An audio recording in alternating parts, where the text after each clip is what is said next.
ॐ नमो भगवते वासुदेवाय।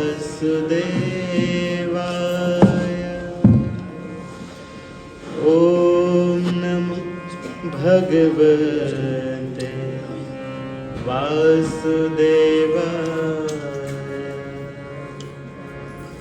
ॐ नमो भगवते वासुदेवाय।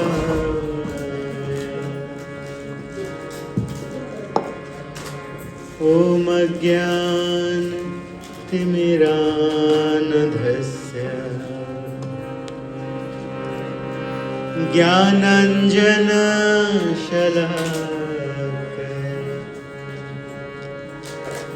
चक्षुरुन्मीलितं येन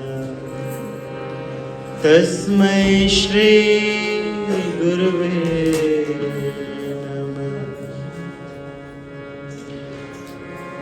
सच्चिदानंद रूपाय विश्वोपत्यादि हेतवे तापत्रय विनाशाय श्री कृष्णाय वयं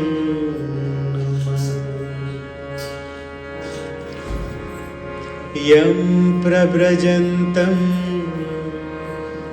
अनुपेतमपेतकृत्यं द्वैपायनो विरह कातर आजुहाव। पुत्रेति तन्मयतया तरवोऽभिनेदुः तं सर्वभूतहृदयं मुनिमानतो अस्मि। नारायणं नमस्कृत्य नरं चैव नरोत्तमं देवीं सरस्वतीं व्यासं ततो जयमुदीरये। नष्टप्रायेषु अभद्रेषु नित्यं भागवत सेवया भगवते उत्तम श्लोके भक्तिर्भवति नैष्ठिकी। मूकं करोति वाचालं पंगुं लंघयते यत् कृपातमहं वन्दे परमानन्दमाधवम्। श्रीगुरो दीनतारिणं श्रीचैतन्यमहेश्वर।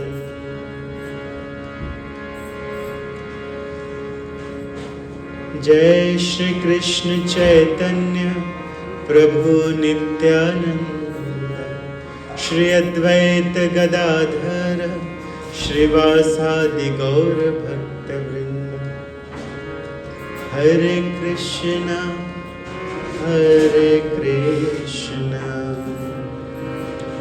कृष्णा कृष्णा हरे हरे हरे राम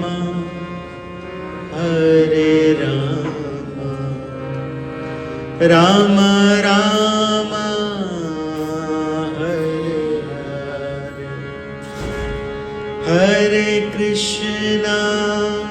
हरे कृष्णा कृष्णा कृष्णा हरे हरे हरे राम राम राम हरे हरे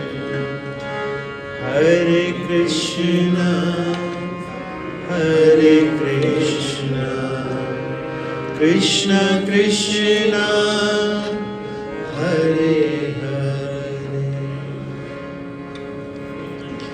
जय श्री कृष्णचंद्र भगवान की जय।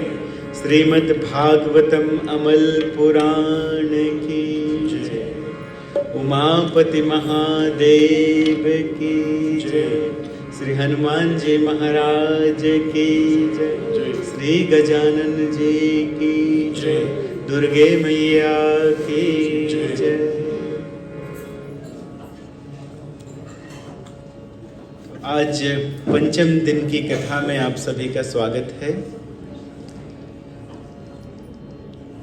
जैसा कि आप लोग जानते हैं, धीरे धीरे हम सभी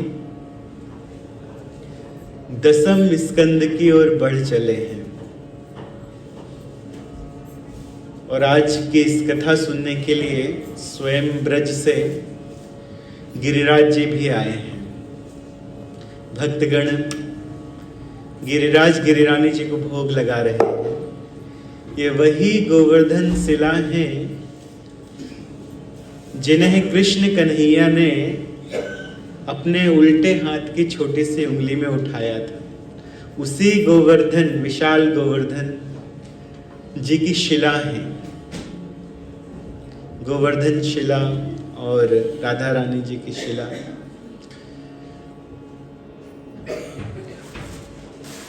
आप लोग जानते हैं कि भगवान का अवतार कब होता है, भगवान कब अवतार लेते हैं। भगवद गीता में लिखा है कि जब अधर्म बढ़ जाता है,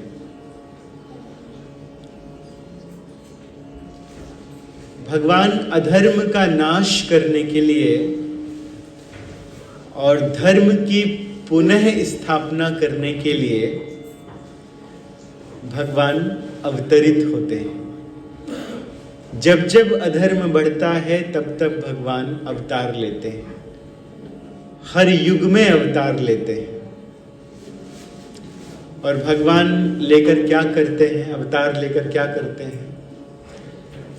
परित्राणाय साधूनां विनाशाय च दुष्कृतां धर्म संस्थापनार्थाय संभवामि युगे युगे। युग युग में, हर युग में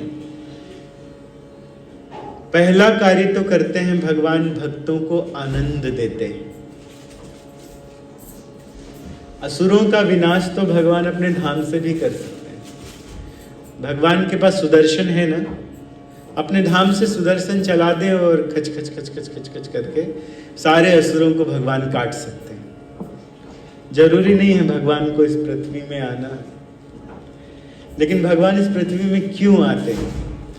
परित्राणाय साधूनां। यहाँ जो भक्त भगवान को प्राप्त करने के लिए प्रयास कर रहे हैं, भगवान को देखना चाहते हैं, भगवान की भक्ति करना चाहते हैं, भगवान के साथ में रहना चाहते हैं, मित्र बनकर, पत्नी बनकर, माता बनके, पिता बनके, पुत्र बनके, पुत्री बनके, तो भगवान उनको आनंद देने के लिए आते हैं इस संसार में। और आते हैं तो फिर असुरों का भी जम के विनाश करते हैं। विनाशाय च दुष्कृतां।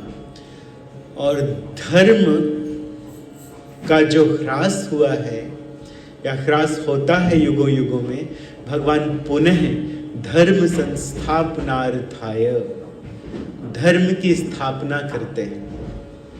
हर युग में भगवान ये कार्य करते हैं। द्वापर युग में जब पृथ्वी असुरों के कार्यकलापों से विचलित हो गई, ब्राह्मणों को मारा जा रहा था, गौओं की हत्या की जा रही थी, कंस इत्यादि राक्षसों से, शिशुपाल, दंतवक्र इत्यादि राक्षसों से यह पृथ्वी दूषित हो चली थी। ये असुर भगवान से द्वेष करते हैं। ये भी भक्त होते हैं बहुत बड़े, इनकी भक्ति में किसी प्रकार की कमी नहीं होती। भक्ति ये भी बहुत करते हैं। हिरण्याक्ष, हिरण्यकश्यपु ने बहुत तपस्या की थी। हिरण्याक्ष ने जो 60,000 साल तक तपस्या की थी, तो ब्रह्मा जी का वो भी बहुत बड़ा भक्त था। रावण कुंभकर्ण ने भी बहुत लंबे समय तक तपस्या की थी। केवल एक बार कहना था उनकी माता को कि देखो तुम्हारा भाई कुबेर, इसके पास ये पुष्पक विमान है, आकाश में घूमता है और तुम लोग निठल्ले घर में बैठे रहते हैं। और निकल गए तपस्या करने के लिए। और रावण शिव जी का भक्त था, अपनी गर्दन काट काट के शिव जी को अर्पण करता था। तो भक्ति में कोई कमी नहीं। कंस माता दुर्गा का भक्त था, बहुत बड़ा भक्त था, लेकिन ये विष्णु से बड़ा द्वेष करते थे। विष्णु को भगवान नहीं मानते थे। ये समझते थे कि मैं ही भगवान हूं, मेरी पूजा होना चाहिए। तो असुर कुछ इसी तरह के होते हैं कि हमारी पूजा होना चाहिए, हम भगवान हैं। हम ना कभी भगवान थे, भगवान के अंश जरूर हैं, लेकिन पूर्ण पुरुषोत्तम भगवान हम कभी थे ही नहीं और आगे भी नहीं हो सकते हैं। हम लोग भक्त बन सकते हैं। भगवान कौन है आज की कथा में आप सुनेंगे। जब यह पृथ्वी इन असुरों से दूषित हो गई थी, इन असुरों के कार्यकलापों से प्रताड़ित हो गई थी, तो गौ का रूप बनाकर वो पहुंची। कहां पहुंची? भगवान के पास। पहले तो देवताओं के पास गई। देवता क्या रक्षा कर सकते हैं, वे डरते थे कंस इत्यादि राक्षसों से, क्योंकि इनकी शक्ति बहुत अधिक थी। कंस बहुत शक्तिशाली था। एक बार उसने एक हाथी को उठाया और हाथी की पैर पकड़ के ऐसे घुमाया और घुमा के हाथी को ऐसा फेंका कि वो जरासंध के राज्य में जाके गिरा, हाथी बहुत दूर। तो जरासंध ने कहा कि पता लगाओ ये हाथी किसने फेंका है। तो पता लगाया गया कि कंस ने फेंका है। तो जरासंध भी दुराचारी, अच्छा मैं उसी के साथ अपनी पुत्री का विवाह करूंगा, इतनी शक्ति रखने वाला। तो बहुत शक्ति थी। देवता भी थर थर कांपते थे इन राक्षसों से, इन लोगों से।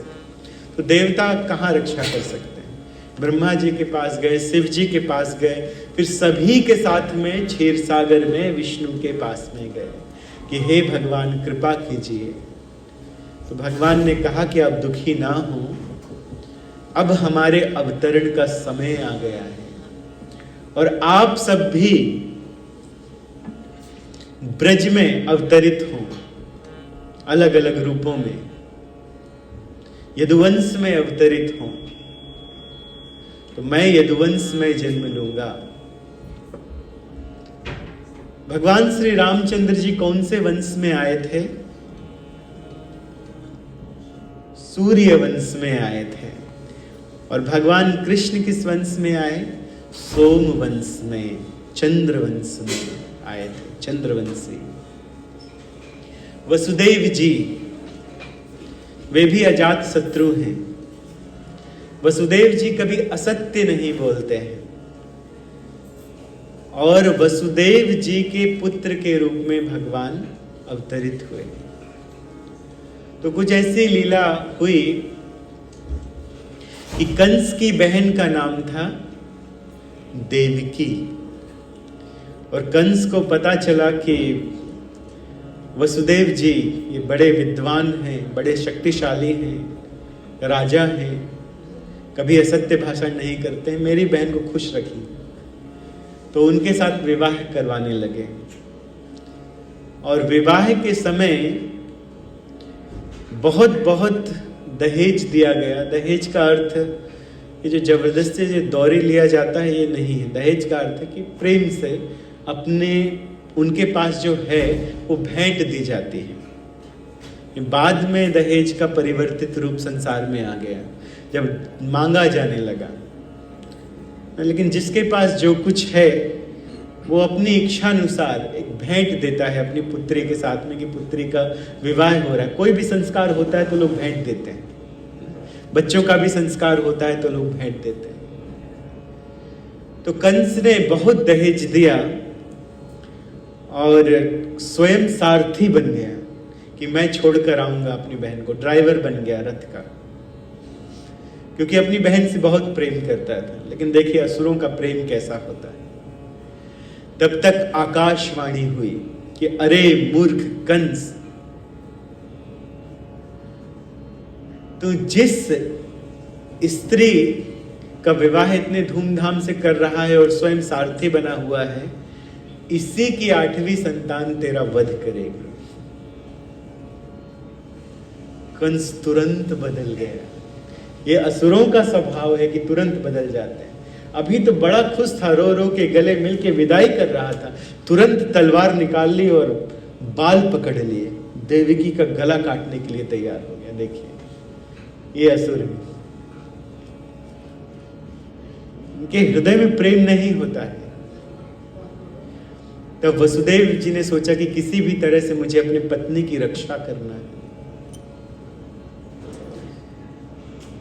जो भी कुछ हो, इसने मुझे कन्यादान किया है अपनी बहन का, ये मेरी पत्नी है, तो मुझे इसकी रक्षा करना है।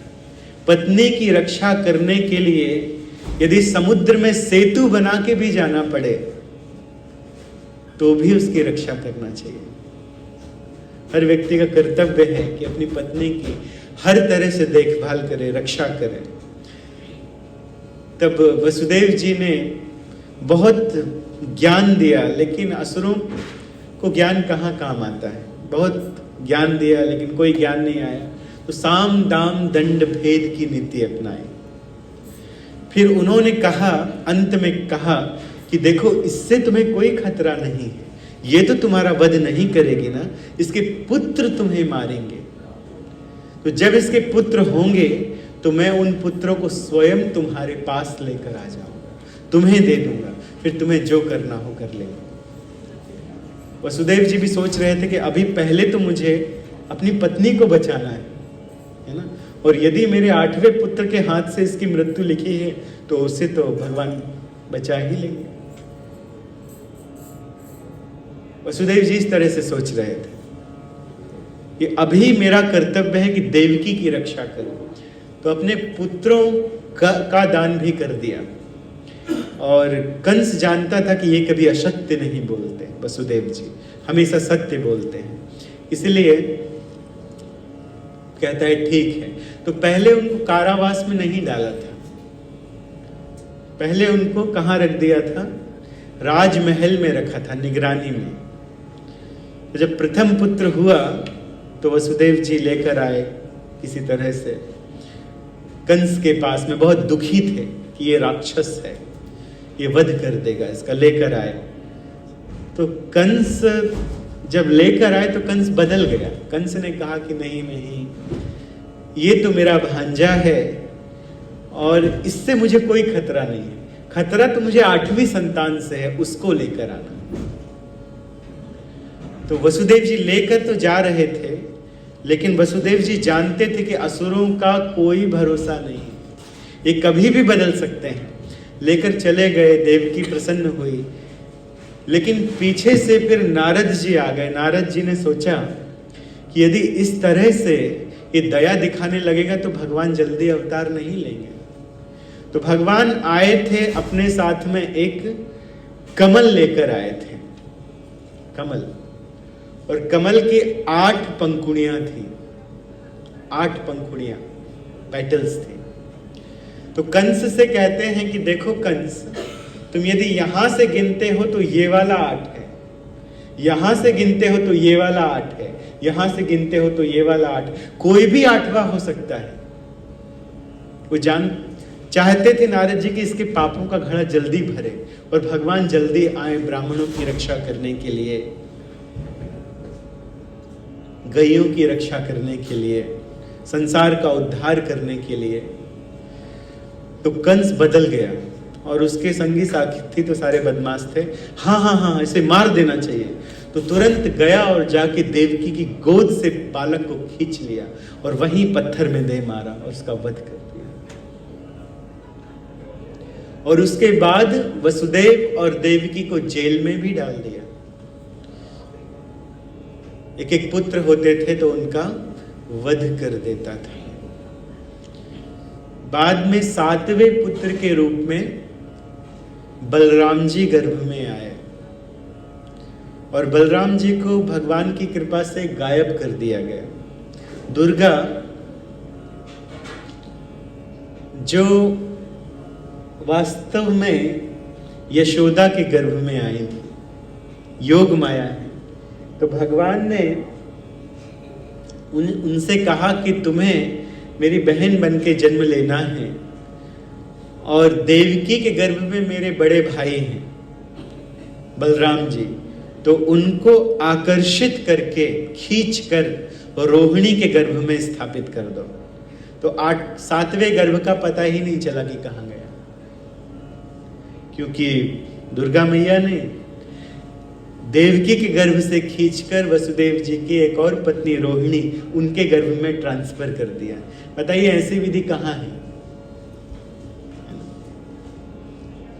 कि बच्चे को खींचकर दूसरे के गर्भ में स्थापित कर दिया जाए, सब कोई और नहीं कर सकता है। तो 7वें गर्भ का पता ही नहीं चला और 8वें गर्भ के रूप में भगवान श्री कृष्ण देवकी के गर्भ में आए। देवता बहुत प्रसन्न हो गए, देवकी की सुंदरता बढ़ गई, प्रार्थना करने लगे देवता।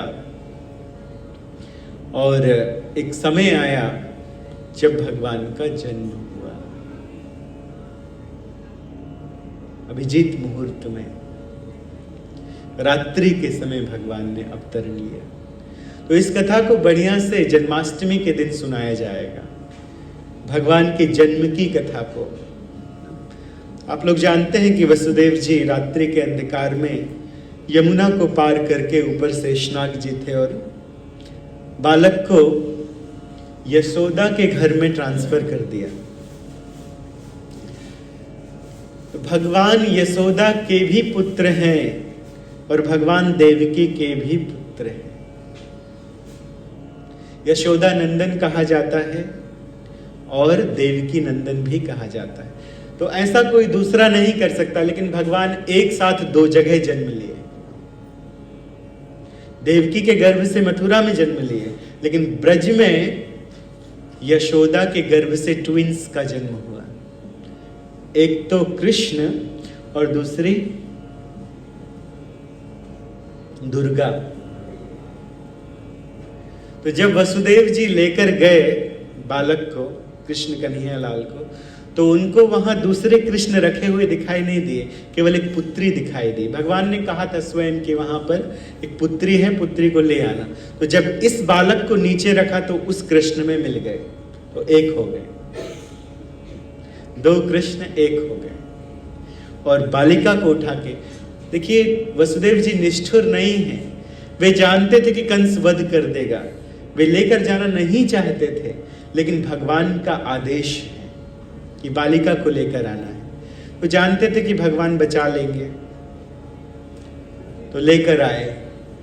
और जब कंस को पता चला, कंस तो उस समय सो रहा था, जब पता चला कि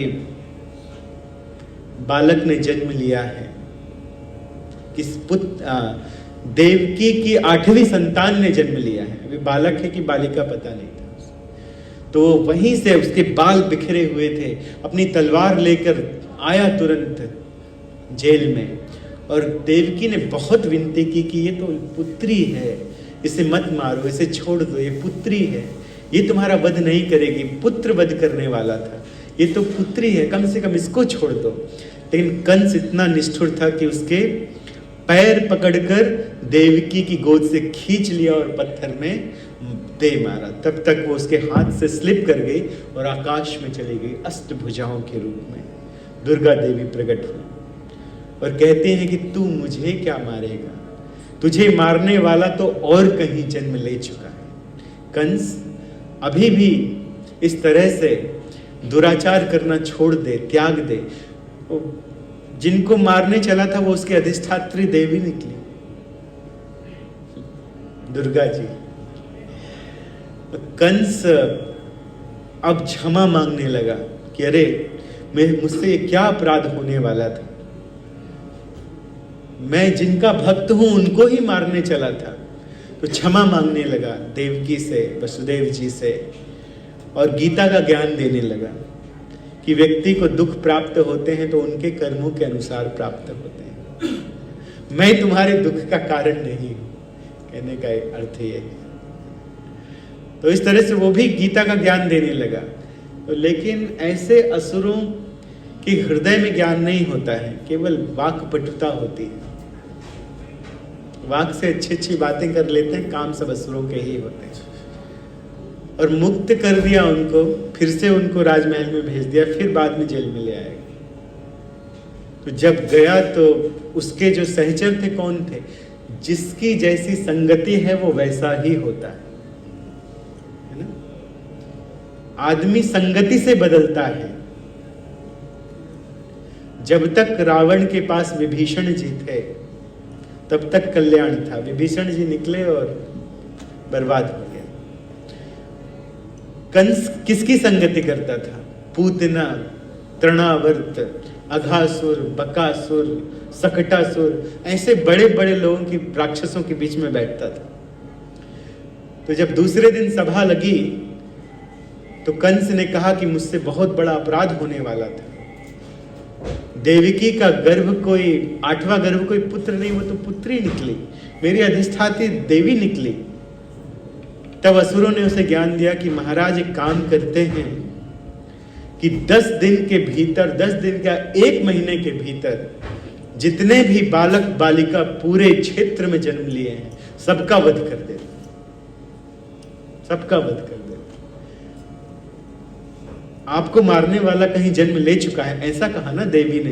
तो चलिए जितने भी बालक जन्म लिए हैं 1 महीने के अंदर सबका वध करा देते हैं। और कंस वही कहता, हाँ ठीक है, बढ़िया है, अच्छी बात है। और देवकी वसुदेव को जेल में रखा और चिल्ड्रन किलिंग कमेटी बना दी उसने, और उसकी प्रेसिडेंट बनी पूतना। पूतना तो वैसे ही खेचरी थी, बालकों को खाने वाली थी। और कंस कौन सा कम था? कंस ने भी तो 6 पुत्रों का वध कर दिया, देवकी के नवजात शिशुओं का वध कर दिया। मामा वो भांजों की पूजा करता है, चरण छूता है, बहन की पुत्र पुत्रियों के चरण छूता है, लेकिन नवजात शिशुओं का वध कर दिया था। और पूतना उसके साथ में रहने वाली राक्षसी। तो यहां भगवान का जन्म हुआ और नंद बाबा और यशोदा मैया बड़े खुश थे, बड़े प्रसन्न थे। भगवान का जन्म हुआ तो जन्मोत्सव मनाया गया, है ना। चलिए एक भजन गाते हैं भगवान के जन्मोत्सव में और आगे की कथा। कान्हा कन्हैया नंद लाला, कान्हा कन्हैया नंद लाला, ओ मुरली वाला ऐसे बजाए मुरली, मुरलिया जादू बड़ी। कान्हा कन्हैया नंद लाला, ओ मुरली वाला बजाए मुरली, मुरलिया जादू बड़ी।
कन्हैया लाल की। ब्रज में सभी बहुत प्रसन्न थे, भगवान का आस्वादन कर रहे थे। उनके स्वरूप का देखने के लिए विविध प्रकार के देवता भी वहां पर आते थे, भगवान का दर्शन करने के लिए। भगवान के जन्म के 6 दिन के बाद ही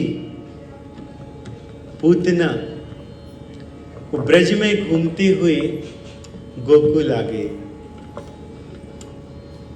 कहीं से पता चला होगा कि नंद बाबा के घर में भी एक पुत्र हुआ है। तो नंद बाबा के घर में कैसे प्रवेश करे, तो उसने एक बहुत सुंदर स्वरूप बना लिया, बहुत सुंदर स्त्री का स्वरूप बनाकर लक्ष्मी की तरह लगने लगी, जैसे मानो कि दूसरी लक्ष्मी ही हो। और हाथ में कमल भी लिए गाती हुई ब्रज में आई। तो जब सब लोगों ने देखा तो सबको यही लगा कि बहुत लोग लाला का दर्शन करने के लिए आए हैं। और जब से भगवान श्री कृष्ण का जन्म हुआ था, तब से ब्रज में चारों तरफ धन बहुत अधिक बढ़ गया था। पर्वत भी धन उगलने लगे थे, नदियों से मणियां निकलने लगी थी। तो उस समय नंद बाबा कर देने के लिए चले गए थे मथुरा में, कंस को कर देने के लिए, कि कंस के सैनिक यहां आ ना जाएं। यहां आएंगे, बढ़ा हुआ धन देखेंगे तो परेशान करेंगे। और हमारे घर में पुत्र हुआ है, पता तो चल ही गया था कि वो बच्चों को मार रहा है, तो यहाँ कोई अनुचर ना आए तो पहले ही कर दे आए।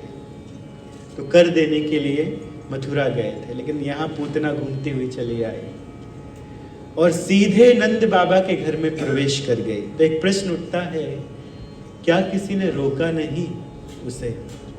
नहीं, किसी ने नहीं रोका, क्योंकि वो लक्ष्मी के समान ही प्रतीत होती थी। सबने सोचा कि मानो लक्ष्मी जी दर्शन करने के लिए आई है लाला का। तो आई और आके उठा ली सीधे कान्हा को अपनी गोद में और कहने लगी, कितना सुंदर बच्चा है, कितना प्यारा बच्चा है, काश ये मेरे गर्भ से जन्म लेता। ऐसी ऐसी बातें करने लगी कि यशोदा मैया भी सोचने लगी कि मेरा बच्चा है कि इसका बच्चा है। ये तो ऐसा बात कर रही है जैसे इसका ही बच्चा हो, और मैं इसे तरह तरह के आशीर्वाद दूंगी, ये बड़ा होके बहुत ही विख्यात बनेगा, इसे बहुत प्रकार के आशीर्वाद दूंगी। ऐसा कहते कहते कहते वो उसको अपना स्तन दे दी, दूध पिलाने लगी। दूध तो था नहीं उसके स्तनों में, लेकिन जहर लगाकर आई थी अपने स्तनों में, हलाहल नाम का, सबसे भयंकर। सोचा कि अब इसे मार देते हैं। और जैसे ही उसने स्तन दिए बालक के मुख में, तो भगवान श्री कृष्ण हैं, भगवान जानते हैं कि ये कौन है, तो भगवान ने अपने नेत्र बंद कर लिए। नेत्र इसलिए बंद कर लिए क्योंकि भगवान सोचते हैं, अरे ये कैसी स्त्री है, ये मुझे मारने के लिए हलाहल नाम का विष लगाकर आई है, कालकूट नाम का विष लगाकर आई है अपने स्तनों में, और मुझे अपना दूध पिला रही, मेरी माता बन रही है। तो भगवान ने कहा इसका वध करना है, तो आंखें खोल के तो इसका वध नहीं करेंगे। या भगवान आंखें बंद कर लिए, सोचने लगे कि इसके पूर्व जन्म में क्या थी, इसको ऐसा सौभाग्य कैसे मिला कि ये मेरे हाथों से मरकर यह मुक्त हो जाएगी। तो भगवान उसके दूध के साथ में उसके प्राण खींचने लगे, तो उसके प्राण निकलने लगे, धीरे धीरे चिल्लाने लगी, छोड़ रे छोड़ रे छोड़ रे। अब तक तो बड़ी सुंदर स्त्री बनकर आई थी, लेकिन अब विकराल राक्षसी बन गई। बड़े बड़े दांत उसके निकल आए, बड़े बड़े नाखून और बाल, बिखरे हुए बाल, और बहुत विशाल स्वरूप बना लिया। सब लोग देखकर डर गए, माता तो बेहोश होकर गिर गई। यशोदा मैया कि अरे ये क्या हो गया, ये कौन राक्षसी यहाँ पर आ गई। और वो छोड़ रहे और कंस को गाली देने लगी कि कंस दुराचारी पापी, तूने मुझे यहाँ भेजा था, तेरे कारण ये बालक मुझे मार देगा। तो ऐसा कहते हुए तो उस इतना बड़ा स्वरूप बना लिया था कि भगवान तो छोटे से थे, अभी भी भगवान उसके प्राण खींच रहे थे। और वो भागी, वहां से भागी तो 6 योजन में जाके गिरी।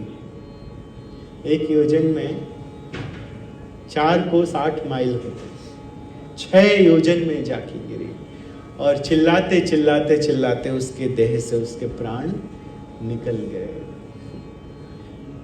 लेकिन भगवान ने उसे गोलोक वृंदावन में अपनी शाश्वत माता बना लिया। भगवान के हाथ से, भगवान के स्पर्श से यदि किसी को मृत्यु प्राप्त होती है तो तुरंत उसकी मुक्ति मिल जाती है। तो भगवान ने तो मुक्त किया, वास्तव में उसे मुक्ति दे दी, भगवान की शाश्वत माता बन गई। और जब नंद बाबा कर देकर उन्होंने सोचा थोड़ा वसुदेव जी से भी मिल लेते हैं, तो वसुदेव जी ने कहा कि आप यहाँ क्यों हैं? उनको तो पता था कि हमारा पुत्र इनके घर में है, मुझे ऐसा लगता है कि कुछ अशुभ होने वाला है ब्रज में, आप जल्दी चले जाएं। और नंद बाबा जानते थे कि वसुदेव जी असत्य वचन नहीं बोलते, तो तुरंत वहां से निकले। और यहाँ तो सब बेहोश थे, फिर नंद बाबा जी ने उसे उठाया, बालक को उठाया और यशोदा की गोद में दिया और यशोदा तुरंत उसे दूध पिलाने लगी। बालक यदि दूध पीता है तो इसका मतलब कि वो हर तरह से स्वस्थ है। तो दूध पीने लगा तो हाँ ये स्वस्थ है, ये ठीक है। तो बहुत लाड किया, दुलार किया, नजर उतारी। और नजर उतारने के बाद सारे ब्रजवासी कहने लगे कि भगवान विष्णु की बड़ी कृपा है इसके ऊपर। वो कहाँ जानते थे कि ये साक्षात विष्णु यही है। कुछ समय के बाद भगवान ने शकुटासुर का उद्धार किया। जब बाल प्रथम बार करवट बदलता है तो पता चलता है कि इसकी देह ठीक है, सब कुछ अंग सब ठीक है। तब भगवान एक उत्सव किया गया था। उस समय एक छकड़े के नीचे माता ने दूध पिला के लिटा दिया था और उसमें एक राक्षस निवास करता था, शकुटासुर। वो वध करना चाहता था कृष्ण का, लेकिन तब तक भगवान अपने पैरों को ऊपर करके खेल रहे थे, जैसे बालक खेलता है छोटा सा, पैर ऊपर करके खेल रहे थे। छोटा सा अपने छोटे छोटे पैरों से धीरे से छकड़े में मारा। छकड़ा बैलगाड़ी, बड़ी सी बैलगाड़ी, और वो आकाश में ऐसे घूमती हुई बहुत ऊपर गई और धड़ाम से नीचे गिरी, चकनाचूर हो गई। उसके ऊपर बहुत कुछ रखा हुआ था, सब गिर गया। जोर की आवाज हुई, माताएं अंदर से आई, सब लोगों ने ये दृश्य देखा। तो सब लोग तो फेस्टिवल में लगे हुए थे, कुछ बालकों को छोड़ दिया था कृष्ण के पास में। तो बालकों से पूछा कि क्या हुआ, क्या हुआ, ये छकड़ा कैसे गिरा, कैसे टूटा? तो बच्चों ने कहा, छोटे छोटे बच्चों ने, कि यही नीचे खेल रहा था और उसने अपने पैर से मारा और ये आकाश में चला गया। तो दूसरे ग्वाले कहते हैं, अरे ये छोटे बालक क्या बताएंगे क्या हुआ है, छोटे छोटे बालक हैं बेचारे। लेकिन उस समय वही छोटे छोटे बालक परम सत्य को जानने वाले थे। तो बालकों की बात में किसी ने ध्यान नहीं दिया। फिर सोचा कि इस बालक के ऊपर विष्णु की कृपा है, जो इतना बड़ा छकड़ा पता नहीं कैसे ऊपर चला गया और नीचे गिरा, लेकिन यह बच गया, यह बालक खेल रहा है। ब्राह्मणों को बुला के यज्ञ इत्यादि कराया गया और इसके बाद तृणावर्त, कुछ समय के बाद तृणावर्त नाम के असुर को कंस ने भेजा। तृणावर्त चक्रवात के रूप में आया था, टोर्नाडो के रूप में आया था, एक बहुत बड़ा टोर्नाडो। उस समय भगवान माता की गोद में थे, लेकिन भगवान ने अपने शरीर को थोड़ा भारी किया, इसलिए कि माता नीचे रख दे और अपना काम करे, क्योंकि अभी टोर्नाडो आएगा तो ले जाएगा। माता की गोद में रहेंगे तो माता के साथ ही ले जाएगा, तो माता को कोई कष्ट ना हो, इसलिए भगवान थोड़े भारी हो गए। तो मैया भी सोचने लगी, ये बालक अचानक से भारी कैसे हो गया?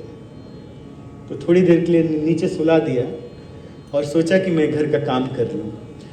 तो यहाँ ये तृणावर्त आया, जोर से घूमता हुआ चक्रवात ना बड़े बड़े घरों को उखाड़ता हुआ नंद बाबा के आंगन में आया और भगवान को उठाकर ऊपर ले गया, बहुत ऊपर ले गया, मीलों मीलों योजन ऊपर ले गया कि ऊपर से ले जाके चट्टान में पटक दूंगा और इसे मार दूंगा।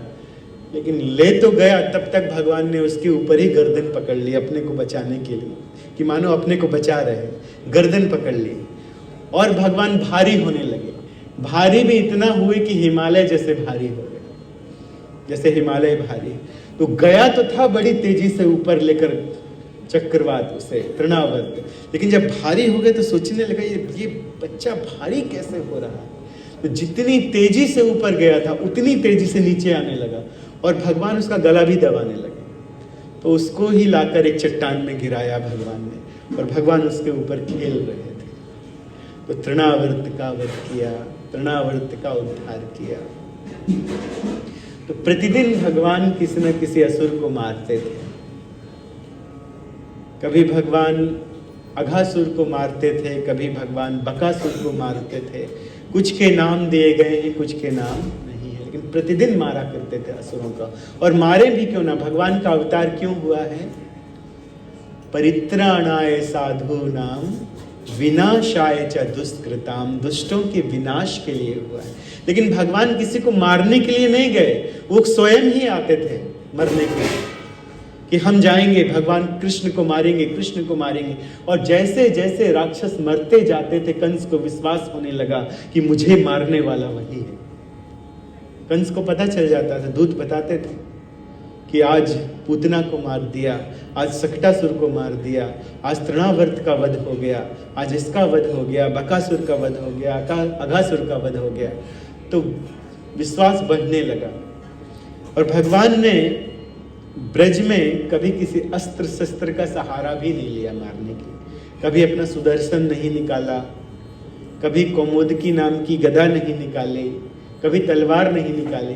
बस किसी का स्तन पिया तो प्राण खींच लिए, किसी का गला दबा, अपना शरीर का वजन बढ़ाया तो मार दिया, किसी को हाथ से मार दिया, किसी की चोंच फाड़ दी, किसी के अंदर चले गए और उसका गले में जाके उसके प्राण वायु को अवरुद्ध कर दिया, अघासुर। तो इस तरह से भगवान वध करते गए। क्यों? भगवान ब्रज में कभी अस्त्र शस्त्र नहीं उठाते हैं। भगवान ब्रज में बांसुरी बजाते हैं, बांसुरी बजाते हैं। आपने देखा है कभी ब्रज में भगवान को कोई अस्त्र शस्त्र उठाए हुए? नहीं। वहां तो गोपों के साथ, गोपियों के साथ, राधा रानी के साथ रहते हैं, बांसुरी बजाते हैं, आनंद देते हैं, ग्वालों के साथ में, गैयों के साथ में, बछड़ों के साथ में रहते हैं। लेकिन जब ब्रज से बाहर निकले भगवान, उसके बाद फिर भगवान ने सुदर्शन उठाया। तो वास्तव में ब्रजेंद्र नंदन कृष्ण ब्रज को छोड़ के कहीं जाते ही नहीं, वो ब्रज में ही रहते हैं और आज भी ब्रज में है, आज भी वृंदावन में है। भक्तगण जाते हैं तो जिनकी भक्ति बढ़ी चढ़ी है वो आज भी ब्रज में भगवान का दर्शन करते हैं, लाला का दर्शन करते हैं। तो जो ब्रज से बाहर गए, मथुरा गए, द्वारिका गए, वो कौन है? तो वासुदेव कृष्ण हैं। वही ब्रजेंद्र नंदन कृष्ण वासुदेव कृष्ण के रूप में बाहर चले जाते हैं और वो अस्त्र उठाते हैं दुष्टों का विनाश करने के लिए।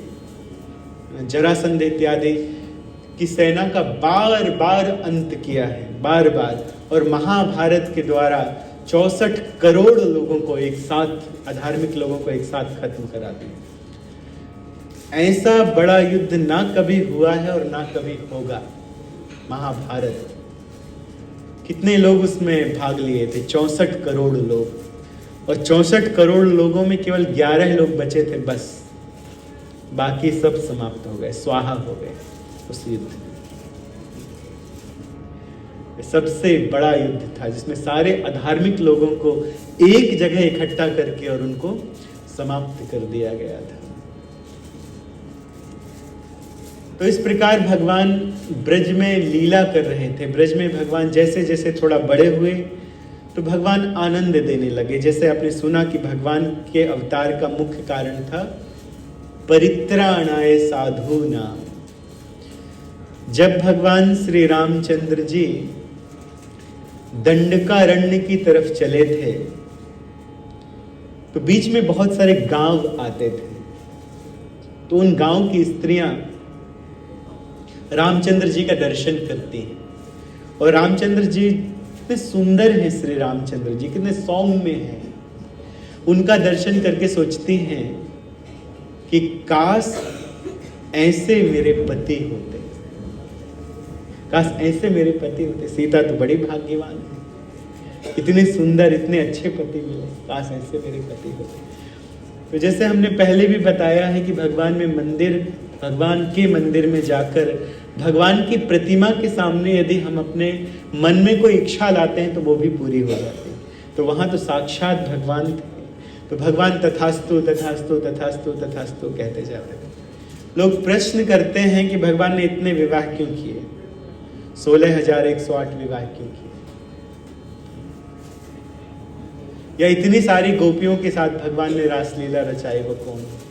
तो यही भगवान की परम भक्त हैं, ये साधु हैं, ये ऋषि मुनि हैं जो गोपी रूप में अवतरित हुए हैं भगवान के साथ श्रृंगार भाव में रहने के लिए।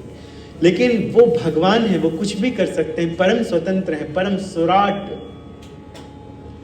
लोग अपने आप को कंपेयर नहीं कर सकते हैं भगवान के साथ कि अरे भगवान ने इतनी सारी गोपियों के साथ रासलीला रचाई, अगर हम 2-4 के साथ रह लें तो क्या फर्क पड़ता है। कोई कंपेयर नहीं कर सकता इस तरह से। भगवान की 16,108 पटरानियां थी, तो भगवान ने उनको रहने के लिए 16,108 महल बनाए थे द्वारिका। एक एक रानी के पास एक एक महल था। यदि कोई दे सकता है एक एक महल तो ठीक है, अलग बात है। और भगवान स्वयं 16,108 रूपों में उनके साथ एक ही समय में रहते थे। तो ये केवल भगवान ही कर सकते हैं। जब रासलीला रचाई तो प्रत्येक गोपी के साथ भगवान थे, प्रत्येक गोपी के साथ, और हर गोपी को यही लगता था कि केवल मेरे साथ भगवान। नारद जी गए थे द्वारिका भगवान का दर्शन करने के लिए। जिस महल में जाते थे वही कृष्ण थे। कहीं यज्ञ कर रहे थे, कहीं ब्राह्मणों की सेवा कर रहे थे, कहीं दान दे रहे थे, कहीं अपनी रानी के साथ सिंहासन में बैठे थे। तो अलग अलग घरों में भगवान अलग अलग कार्य करते नजर आए। तो ये भगवान हैं, ये आनंद देते हैं अपने भक्तों को। तो वही भक्त श्री रामचंद्र जी को देखकर जिन स्त्रियों ने, जिन ऋषि मुनियों ने भगवान के साथ श्रृंगार भाव में रहना चाहा, भगवान ने उन्हें द्वापर युग में स्त्री का स्वरूप दे दिया, गोपी का स्वरूप दे दिया। तो भगवान जब बकैयां चलने लगे, बकैयां चलना समझते, बकैयां कैसे, छोटा सा बच्चा कैसे चलता है ना, अपने हाथ से पैर से। तो जब भगवान बकैयां चलने लगे तो भगवान ने एक नई लीला शुरू की। भगवान ने गोपों की एक मंडली बना ली और भगवान ने माखन चुराना शुरू किया। दूसरी गोपियों के घर जाके भगवान माखन चुरा चुरा के खाते थे।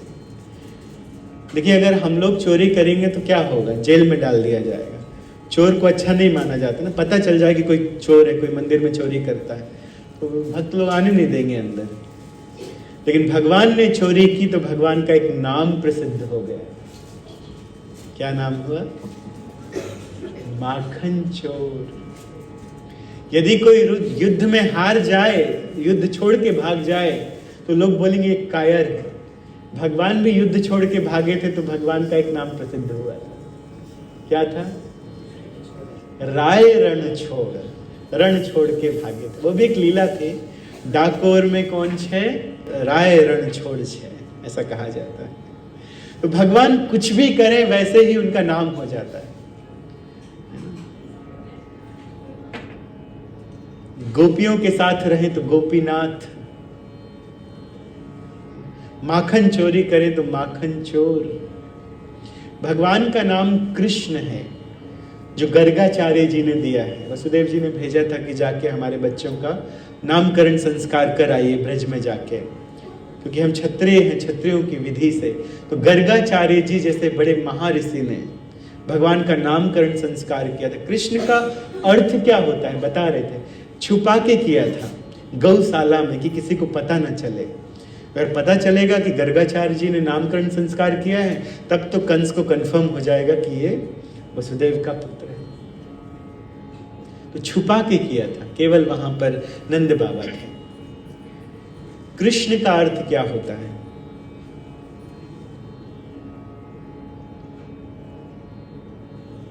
कृष्ण कृ से जो सबको आकर्षित करते हैं, अनश्य निवृत्तिवाचक, जो हर किसी के पापों को, अमंगलों को नष्ट कर देते हैं। तो जो सबसे अधिक आकर्षित करने वाले हैं वो है कृष्ण, सबसे सुंदर है, श्याम सुंदर।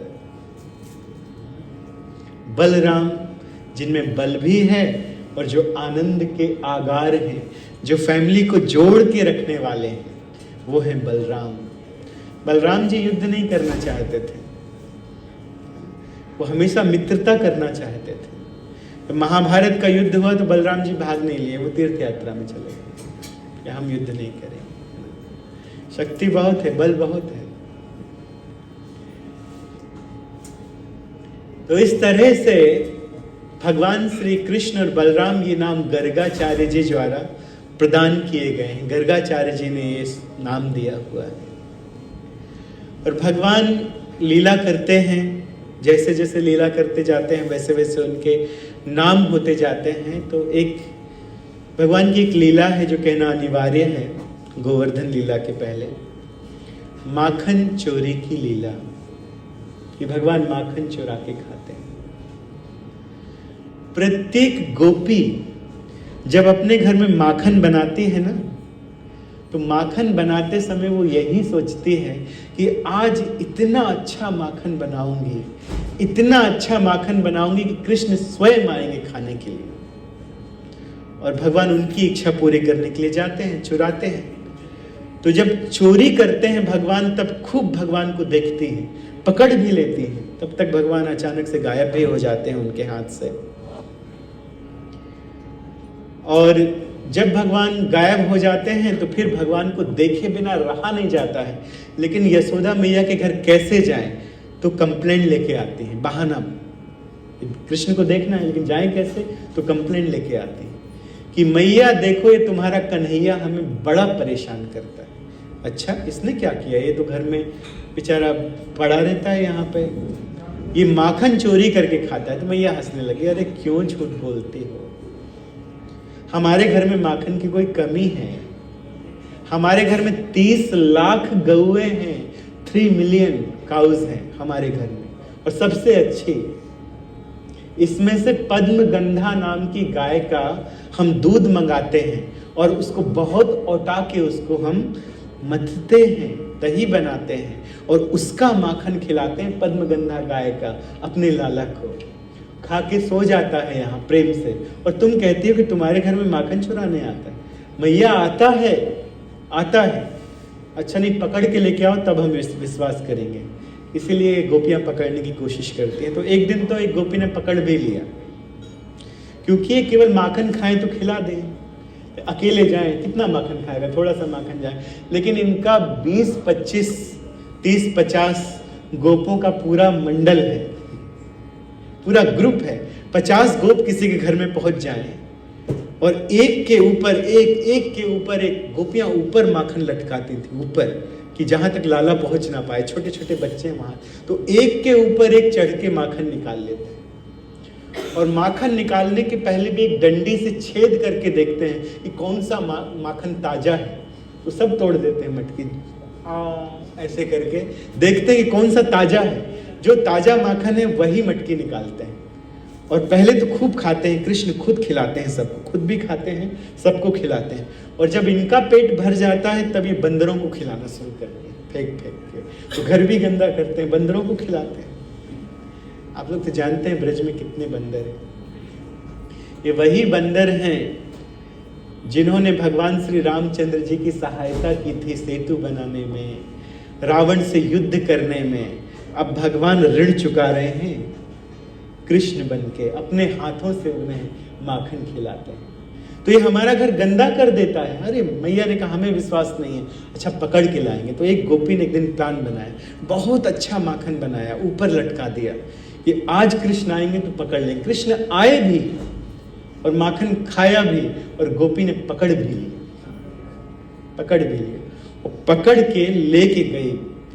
आज देखती हूं तू कहां भागता है मैया के पास, कि मैया मैया निकलो बाहर, देखो मैं किसको पकड़ के लाई। तो मैया आई बाहर, मैया तो हंसने लगी, किसे पकड़ कर लाए? ये तुम्हारा लाला देखो। विश्वास नहीं करती थी ना कि माखन चोरी करके खाता है, आज पकड़ के लाई, देख लो इसके हाथ में भी माखन है और मुख में भी माखन है। तो पकड़ कर लेकर आई थी कृष्ण को जोर से, कहीं निकल ना पाए। तब तक दूसरी तरफ से दरवाजे के अंदर से कृष्ण बाहर निकलते हैं ऐसे करते हुए।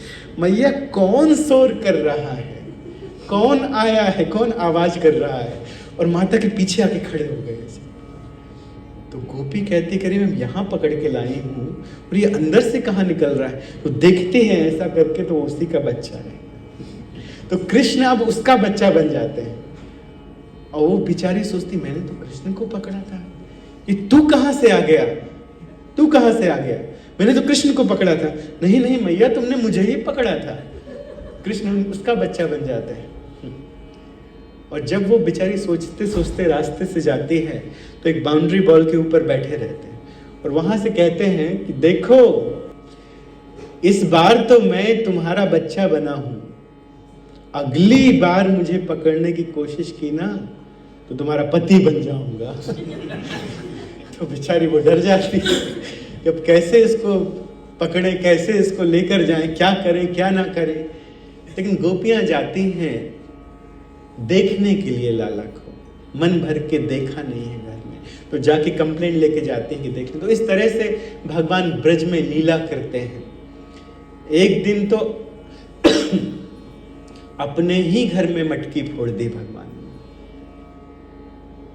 पद्मगंधा गाय का दूध मंगाया था, अंगीठी के ऊपर कुछ दूध उबल रहा था कि अब जब ये दूध उबल जाएगा तो इसका माखन बनाऊंगा।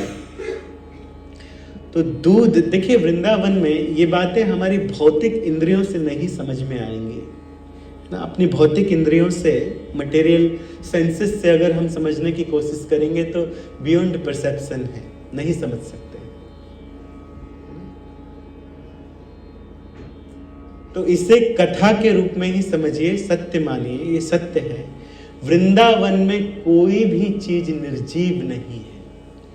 वृंदावन के पेड़ पत्ते भी सोचते हैं, फल भी सोचते हैं, वहां का दूध भी सोचता है, माखन भी सोचता है, सब कृष्ण की सेवा करना चाहते हैं। ये ब्रज का महात्म्य है। तो जो अंगीठी में दूध उबल रहा था और तब तक कृष्ण आगे कि मैया भूख लगी है, दूध पिलाओ रोते हुए, तो मैया दूध पिलाने लगी, लोरी गा रही थी, दूध पिला रही थी।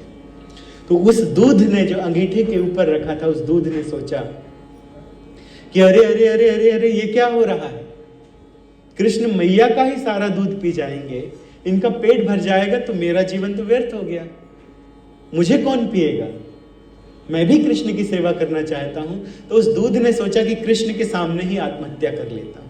तो दूध में उफान आ गया कि उबल के गिर जाऊंगा, आग में जल जाऊंगा। तो जैसे ही उफान आ गया, यहाँ तो सेवा चल रही थी ना, कृष्ण दूध पीना बंद कर रहे थे, ना माता पिलाना बंद कर रही थी प्रेम से। ये मैया ने देखा अचानक से कि दूध उफनने वाला है, तो कन्हैया को नीचे रख के दूध उतारने के लिए चले गए। तो उस दूध ने सोचा फिर, अरे अरे मैं कितना पापी हूं, मैंने सेवा में विघ्न डाल दिया। माता कितने प्रेम से दूध पिला रही थी, कृष्ण कितने प्रेम से दूध पी रहे थे, लेकिन मैंने कितना बड़ा विघ्न डाल दिया, मेरा जीवन व्यर्थ है। वो शांत हो गया, गिरा नहीं, एक बूंद भी नहीं गिरा। हम लोग देखते हैं कि कभी कभी दूध उबालते हैं तो गिरता है, लेकिन गिरा नहीं, वो नीचे चला गया, वापस शर्मा गया। लेकिन यहां कृष्ण को क्रोध, अरे मैं लक्ष्मीपति, वैकुंठाधिपति, वैकुंठ को छोड़ के इसके घर में आके जन्म लिया हूं, यशोदा का पुत्र बना, नंद बाबा का पुत्र बना, और इनको मेरी भूख की चिंता नहीं है, वो थोड़े से दूध की चिंता है। अरे गिर जाता तो गिर जाता, क्या फर्क पड़ता है। मेरे बाप के पास 30 लाख गायें, दूध भरा पड़ा है, लेकिन इस मैया को मेरी चिंता नहीं है, मेरी भूख की चिंता नहीं है। इसको तो चिंता है छोटे से दूध की, क्या करूं क्या करूं क्या करूं, क्या अनर्थ करूं। तो देखा वहां पे एक सिल का लोढ़ा रखा हुआ था, तो उससे ही एक मटकी को फोड़ डाला और दल दल दल दल दल दल दल दल करके वो दही चारों तरफ फैल गया, दूध चारों तरफ फैल गया। अब वो जब दूध चारों तरफ फैल गया तो कृष्ण तो बीच में ही खड़े थे, छोटे से कृष्ण। अब सोचने लगे जाएं तो कहां जाएं, ये दूध तो उनके लिए सागर के जैसा हो गया, अब कैसे सागर लांग के जाएं। लेकिन मैया आने वाली होगी और मैया देख लेगी कि मैंने अपने घर की मटकी फोड़ी है, आज तो मेरी खैर नहीं। अब सारा जो भगवत भाव आया था कि मैं भगवान हूँ, वैकुंठ छोड़कर आया हूँ, चकनाचूर हो गया। अब तो भागना है, अपनी जान बचाना है।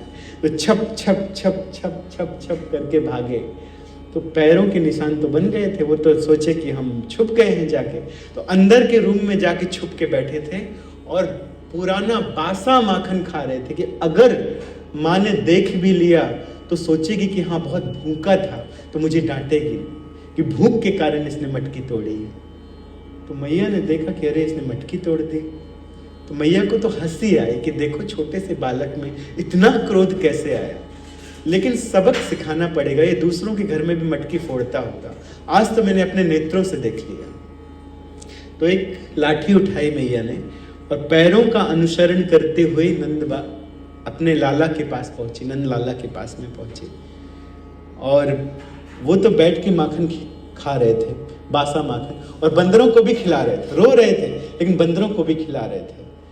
और तब तक ऐसे करके देखा मैया पीछे आ गई थी, तो डर गए और कूदे और भागे, उखल के ऊपर बैठे थे। मैया पीछे से आई पकड़ने, ऐसे करके देखे मैया को और भागे और रोने लगे कि मानो मैया के हाथ में छड़ी है तो आज तो मैया मारेगी, आज पिटाई लगाएगी मैया। तो आगे आगे कन्हैया और पीछे पीछे मैया।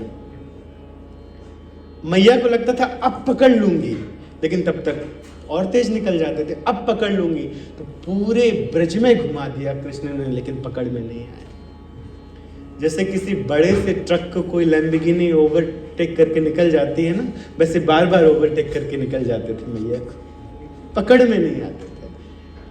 फिर मैया, कन्हैया ने पीछे देखा कि मैया के माथे में पसीने की बूंदें आ गई, बेचारी थक गई, भारी शरीर मैया। तो भगवान को दया आ गई कि अब और नहीं भगाना चाहिए, बहुत सेवा कर ली मुझे पकड़ने के लिए। भक्त भगवान को पकड़ सकता है, ऐसा नहीं कि नहीं पकड़ सकते। हमारी पकड़ में कृष्ण नहीं आएंगे, पकड़ सकते हैं, लेकिन यदि प्रयास करते रहेंगे। दृष्टवा परिश्रमम कृष्ण कृपया सीत सुबंधने, कृपा करके भगवान धीमे हो गए। और मैया ने ऐसा नहीं किया ऐसे पीछे ऐसे करके पकड़ लिया हो तो उनके गले में लग जाए, ऐसा नहीं, बड़े प्रेम से हाथ ऐसे किया और उठा लिया, है ना, पेट से उठा लिया कि इसको लगे ना, इसे दर्द ना हो, ऐसे करके उठा लिया और कहा कि बहुत भगाया तुमने, आज तो तुम्हें बांधूंगी। तुम दूसरों के घर में भी माखन चुराते होगे। अब सारे ब्रज के लोग पीछे पीछे आ गए, आज मैया कृष्ण को बांधेगी, ये बहुत इसने हमें परेशान किया है, आज तो मजा आएगा मजा आएगा।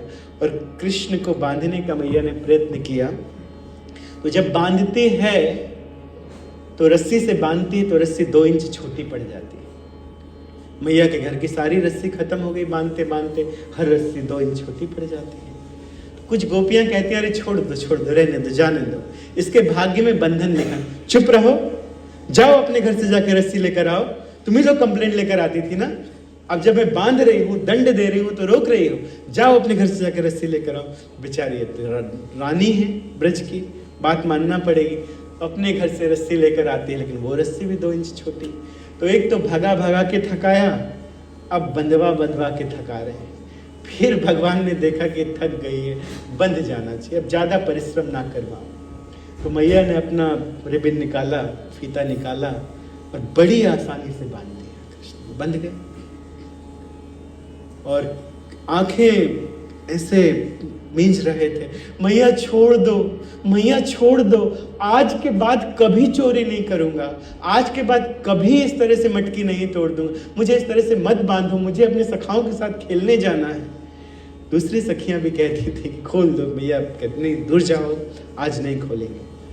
और मैया तो चली गई अपना काम करने के लिए। तब बलराम जी आए, तब तक भैया तुम तो खोल दो ना, देखो मैया ने बांध के रखा है, मुझे खेलने के लिए जाना है अपने मित्रों के साथ। तो बलराम जी कहते तुझे मैंने कितना मना किया था कि चोरी मत कर, इस तरह से दूसरों के घर में जाके चोरी मत कर, इस तरह माखन मत चुरा, मटकी मत फोड़। माना मेरी बात? नहीं माना। भुगतो, हम भी नहीं छोड़े, उन्होंने भी नहीं छोड़ा। कोई है इस संसार में जो स्वयं बंधा हो और किसी दूसरे को मुक्त करे? कोई है? नहीं। भगवान स्वयं बंधे थे, लेकिन देखा भगवान ने कि आंगन में दो वृक्ष खड़े थे, नलकूबर और मणिग्रीव। वो वृक्ष बन के खड़े हुए थे, उन्हें श्राप था ऋषियों का। तो वो गए और उन वृक्षों के बीच में से निकले और थोड़ा सा खींचे, केवल थोड़ा सा खींचे, और दोनों वृक्ष धराशायी होकर गिर पड़े। और उनमें से दो देवता निकले और दोनों भगवान की स्तुति करने लगे। फिर इसके बाद वो भगवत धाम चले गए, स्वर्ग चले गए। कुबेर के दो पुत्र थे वो। और इसके बाद नंद बाबा आए, तो नंद बाबा ने भगवान को मुक्त किया। ये भगवान की अद्भुत लीला है जो वृंदावन में भगवान करते हैं। तो एक और छोटा भजन होगा और उसके बाद आगे की कथा सुनाएंगे। ध्यान से सुनिए, बड़ी अच्छी कथा है भगवान कृष्ण की। 10वां स्कंद है, भगवान का मुखारविंद कहलाता है। नंदलाला कृष्ण मुरारी, तेरे चरणों पे बलिहारी। नंदलाला कृष्ण मुरारी, तेरे चरणों पे बलिहारी। तू ही रास जिया, तू ही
तू ही रासचर्या, तू ही है गोपाला, तू ही मुरली वाला, तू ही गिरिधारी नंदलाला, कृष्ण मुरारी तेरी चरणों में बलिहारी, तेरे चरणों में बलिहारी, तेरे चरणों में बलिहारी।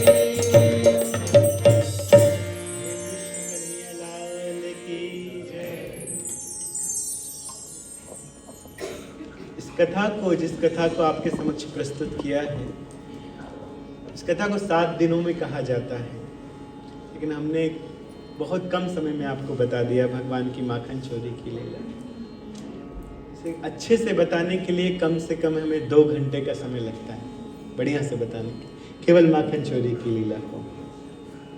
लेकिन समय के अभाव में, क्योंकि हमें और भी कथाएं सुनना है, आज आपके सामने गिरिराज गोवर्धन जी विराजमान हुए हैं और आप सभी भक्तों ने बड़े प्रेम से उन्हें विविध प्रकार के भोग सामग्री भी लगाई हैं। आज हम भी ब्रजवासियों के साथ में गोवर्धन जी की परिक्रमा करेंगे, तो एक गिरिधारी गोवर्धन जी की छोटी सी लीला और सुनेंगे। भगवान ने ब्रह्मा जी का मान मर्दन किया, ब्रह्मा जी ने भगवान की स्तुति की। इंद्र को भी बड़ा गर्व था कि ये कैसे भगवान है। सभी जगह चर्चा फैल गई कि कृष्ण इन असुरों का वध कर रहे हैं, वे स्वयं भगवान हैं। इंद्रादि देवताओं ने ही भगवान से प्रार्थना की थी कि आप अवतार लेकर असुरों का वध कीजिए। लेकिन जब भगवान ग्वाले रूप में आए, ग्वालों के साथ में बैठकर उनका जूठा खाते थे, है ना। यहाँ पे कई प्रकार के अचार फंसा लेते हैं, कहीं टेंटे का अचार, कहीं कोई, और बीच बीच में माखन खाते हैं और अचार निकाल के खाते हैं, फिर यहीं पे फंसा देते हैं, है ना? ये पात्र है। हम लोगों को सोने चांदी की चम्मच चाहिए, लेकिन भगवान इस तरह से खाते हैं। कहते हैं कि जब हम हाथ से खाते हैं ना, तो हमारा पेट में से उस पर्टिकुलर अन्न को पचाने के लिए जिन रसों की आवश्यकता है, वो रस अपने आप रिसने लगते हैं पेट में, तो वो रस भोजन को बढ़िया से पचाते हैं। लेकिन जब चम्मच से खाएंगे तो वो पता ही नहीं चलता है जीवा को। हाथ के द्वारा जब हाथ मुंह में जाता है तो पेट को पता चलता है कि क्या आने वाला है। ये कनेक्शन है, साइंटिफिक है बहुत। तो भगवान इस तरह से स्वयं हाथ से खाते थे, और कभी ऐसे जूठा खिला दे किसी को और किसी का जूठा खा लें, तो ब्रह्मादि देवता, इंद्रादि देवता ये कंफ्यूज हो गए, क्या यही भगवान है? वेद जिन्हें नेति नेति कहता है, ब्राह्मण अनेकानेक प्रकार के मंत्रों के द्वारा उनका आवाहन करते हैं। आते हैं तो आते हैं, नहीं आते तो नहीं आते, उनकी इच्छा है। यज्ञों के द्वारा जिनको खिलाया जाता है और वो जूठा खा रहे, ये कैसे भगवान हो सकते हैं? और दूसरी तरफ भगवान ने इंद्र पूजा रुकवा दी। भगवान ने कहा क्यों इंद्र की पूजा करें, पानी देने वाले तो बादल हैं और बादल सभी जगह वर्षा करते हैं। आप लोग ऐसा सोचते हैं कि यज्ञ करते हैं तब इंद्र वर्षा करते हैं। अरे वर्षा तो समुद्र में भी होती है, वहां कौन यज्ञ करता है? भगवान ये तर्क देते हैं। तो इंद्र का मान बढ़ गया था और भगवान इंद्र का भी मान मर्दन करना चाहते थे, इसलिए इंद्र पूजा रुकवा कर भगवान ने गोवर्धन जी की पूजा करवाई। कैसे पूजा करें? विविध प्रकार के पकवान बनाए जाएं, पूड़ी बनाए जाएं, पकोड़े बनाए जाएं, हलवा बनाया जाए और सब गोवर्धन जी के सामने रखा जाए। किसी ने पूछा गोवर्धन जी खाएंगे? कहते हैं हाँ जरूर खाएंगे, प्रेम से बनाओ खाएंगे। तो जब इस तरह से प्रेम से बनाया गया तो गोवर्धन पर्वत उनके 2 हाथ निकल आए, देखते देखते बड़े बड़े, और ऐसे खाने लगे, सब खाने लगे, चारों तरफ से खाने लगे गोवर्धन। देखते देखते मधुमंगल जी कहते हैं अरे थोड़ा सा हमारे लिए भी बचा देना, सब ये खा लेंगे तो फिर हम क्या खाएंगे, हमें भी प्रसाद चाहिए। तो जितना खाया उतना बाहर भी आ गया। इसे कहते हैं पूर्णमदः पूर्णमिदं पूर्णात् पूर्णमुदच्यते पूर्णस्य पूर्णमादाय पूर्णमेवावशिष्यते, कि भगवान का जो कुछ है वो पूर्ण रहता है ना। हमारे पास में जो कुछ है कम हो जाएगा। मान लीजिए कि 10 किलो चावल है, 1 किलो निकाल लिए तो 9 किलो रह जाएगा। या 2 किलो और रख दिए तो 12 किलो हो जाएगा। लेकिन भगवान के पास जितना है, कितना भी निकाला जाए वो उतना ही रहता है, कितना भी भर दिया जाए फिर भी वो उतना ही रहता है। पूर्णमदः पूर्णमिदं पूर्णात् पूर्णमुदच्यते पूर्णस्य पूर्णमादाय पूर्णमेवावशिष्यते। तो खाया और सामने रख भी दिया। तो ये भक्त भी है और भगवान भी है। गोवर्धन जी वो भक्तावतार भी है और वो भगवान भी है। भक्त किस रूप में है? भगवान उनके ऊपर चढ़ते हैं, गौओं को चराते हैं तो सेवा करते हैं भगवान की, और स्वयं भगवान कृष्ण गोवर्धन जी बनकर सबका भोग खा रहे हैं, जिन्होंने भोग अर्पण किया है। और स्त्रियों को आगे रख के, बच्चों को आगे रख के बैलगाड़ी में बिठाकर सब ब्रजवासियों ने परिक्रमा लगाई, गोवर्धन की परिक्रमा लगाई, बहुत प्रसन्नता से थे। इंद्र को पता चला कि अरे हमारी पूजा रोक दी गई, और रुकवाई भी कृष्ण ने रुकवाई है। वो कौन होता है हमारी पूजा रुकवाने वाला? साधारण ग्वाला हमारी पूजा रुकवा दी। संवर्तक बादलों को बुलाया। संवर्तक बादल कौन है? जो प्रलय के समय जिन्हें बुलाया जाता है। प्रलय के समय जब महाप्रलय आता है ना, तब संवर्तक बादलों का काम आता है, उनको बुलाया जाता है, उनसे वर्षा करवाई जाती है। तो हाथी की सूंड के समान मोटी मोटी बूंदें गिरती हैं और पूरा ब्रह्मांड, आधा ब्रह्मांड जल से भर जाता है, सब कुछ जलमग्न हो जाता है। उन बादलों को बुलाया इंद्र ने कि जाओ और ब्रज को डुबो दो, और इन ब्रजवासियों ने मेरी पूजा नहीं की है, इनको इनके गौधन के साथ नष्ट कर दो।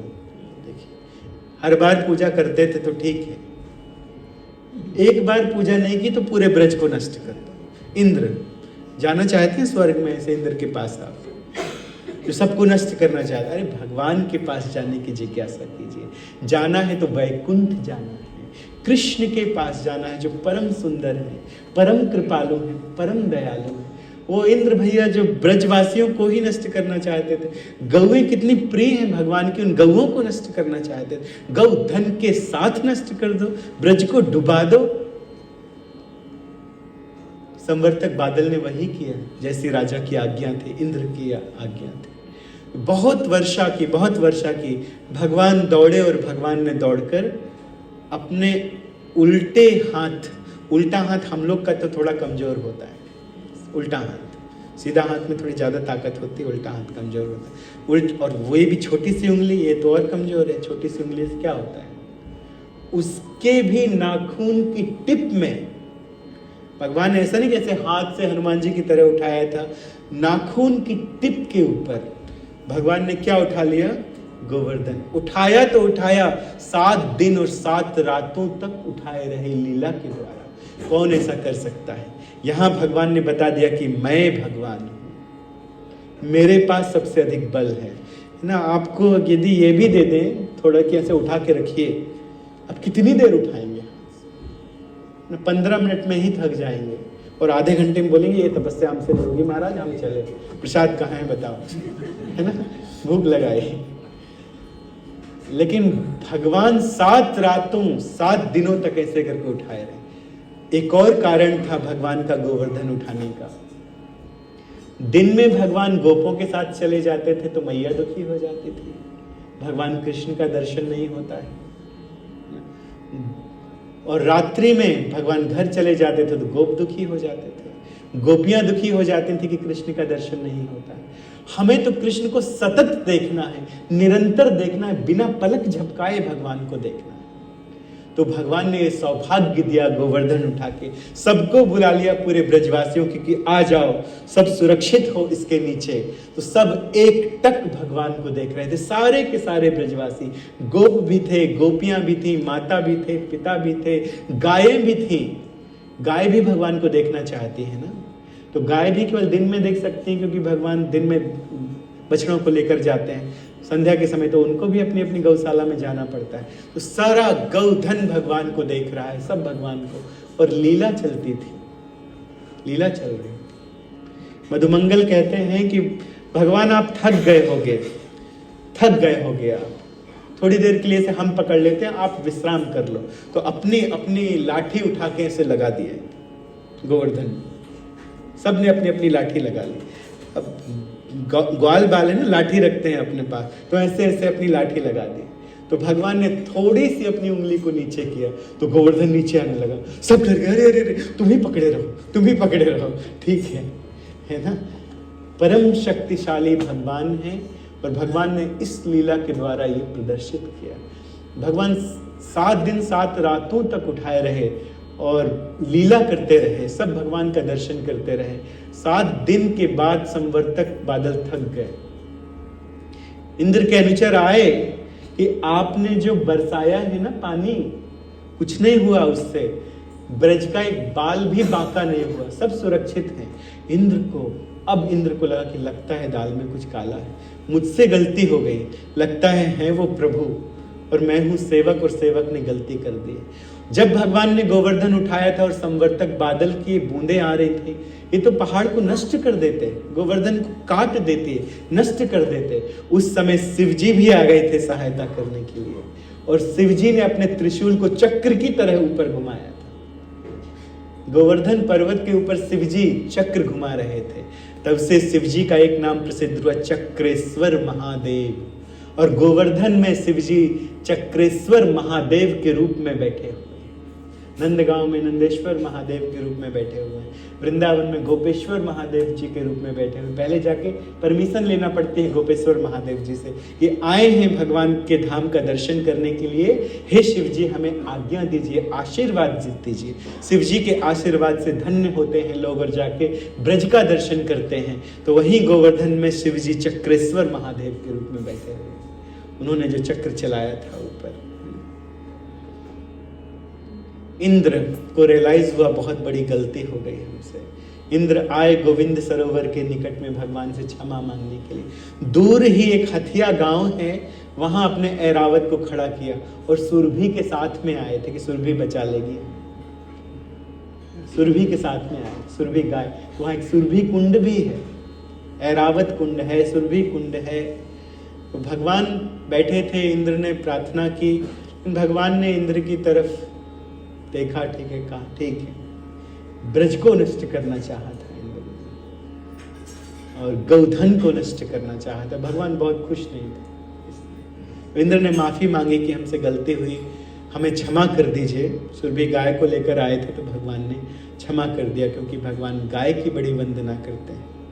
हम लोग कहते भी हैं, शास्त्रों में लिखा भी है, 33 कोटि देवी देवताओं का वास होता है। 33 प्रकार के देवी देवता वास करते हैं गौ माता में, है ना। तो गाय पूजनीय है। धिक्कार है इस संसार के लोगों को जो गौ मांस खाते हैं, है ना। उसकी कटुता को, शब्द की कटुता को समाप्त करने के लिए बीफ बोलते हैं, लेकिन गौ मांस खाते हैं। ऐसे लोगों को कभी भगवत धाम नहीं मिल सकता है। यदि गलती से हो भी गया हो तो क्षमा मांगना चाहिए भगवान से, केवल भगवान का प्रसाद खाना चाहिए। गौ की पूजा होती है। कुछ तो ऐसे महामूर्ख हैं, कहते हैं कि ये तो न्यूजीलैंड की गैया हैं, इनको खा सकते हैं। वो तो भारत की गैया हैं जिनकी पूजा होती है, उसमें देवताओं का वास होता है, इनको खा सकते हैं। ऐसे ऐसे महामूर्ख हैं। अरे भैया, जिस देश में हो वहाँ पे जो कुछ है उनकी पूजा करो, है ना। जो भी गैया हैं उनकी पूजा करो। गाय तो गाय है, माता दूध तो वही देती, जो दूध देती है उसको माता कहते हैं ना। अपनी माता की पूजा करते हैं, क्यों? क्योंकि उसने दूध पिलाया है। तो गौ भी तो दूध पिलाती है। जाते हैं महंगा महंगा दूध लेके आते हैं, फुल क्रीम मिल्क लेके आते हैं, A2 मिल्क लेके आते हैं, ये मिल्क वो मिल्क लेके आते हैं, लेकिन भूल जाते हैं कि देने वाली कौन है। गाय है, माता है, उसकी पूजा करना चाहिए, सम्मान करना चाहिए। कभी गलती हो गई हो, भगवान का नाम जपिए, भगवान माफ कर देंगे। लेकिन भूल को भुलाकर, ऐसा नहीं कि आज माफी की और कल चले गए बर्गर किंग, मैकडॉनल्ड, है ना, तब नहीं होगा कुछ भी नहीं। तो साधु सावधान, शास्त्र कहता है। और अपने मन को कृष्ण में लगाइए, कृष्ण चरण में लगाइए, कृष्ण के भक्तों में लगाइए, कल्याण होगा। भागवत में लगाइए, कल्याण होगा। भगवान पिछले किए गए आपके पाप कर्मों को नष्ट कर देते हैं, भुला देते हैं। देखिए, इंद्र को माफ कर दिया भगवान ने क्षमा मांगने से। ना, भगवान हमारे अंदर बैठे हैं, हम सबको माफ़ कर देंगे यदि कोई गलती हो जाती है तो, लेकिन गलती को छोड़कर माफ़ी मांगा जाए, गलती करते हुए नहीं, है ना। आपकी रात हफ्ते भर पाप किया और वीकेंड में संडे के दिन चर्च चले गए कि हमने ये पाप किया है, क्षमा कर दीजिए, मंडे से फिर करना चालू, क्या फ़ायदा? कोई फ़ायदा नहीं, कोई फ़ायदा नहीं। सभी को राधे राधे। और इसी तरह से आप लोग आते रहिए, 2 दिन की कथा और है। आज गोवर्धन जी की पूजा है, आरती के बाद इनकी भी आरती होगी साथ में, और आरती के बाद परिक्रमा लगाई जाए।